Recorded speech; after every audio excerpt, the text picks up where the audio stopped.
My answer is going to be very biased because I'm a Pan-African nationalist. I'm a Garveyite. And fundamental to my thinking is that the condition of African people everywhere is contingent upon the condition of African people on the continent. Central to Pan-African thought is that a people cannot do any better than the people in their international homeland are doing. As Africa goes, so goes every African in the world.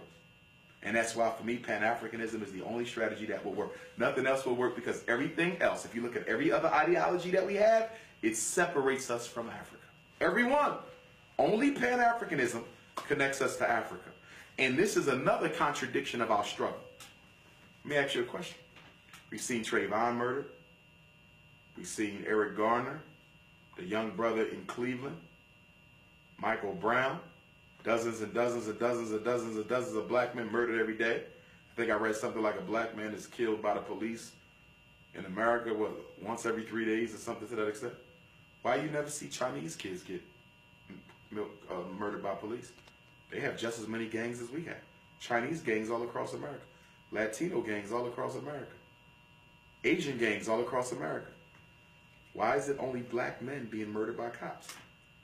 Because those are the only killings they will get away with.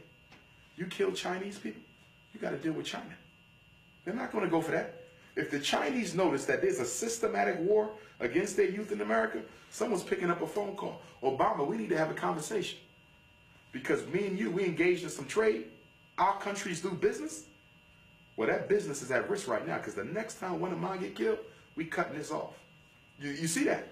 Even during the war on terror, how many Arab teens were murdered by cops? Almost none. Because they have countries to look out for their best interests. Black folk globally don't have countries in Africa to look out for our best interests, even if they want, because they're not in the economic, political position to lend us that leverage. And until we build them up to look out for us, there will be no future for black people outside of Africa.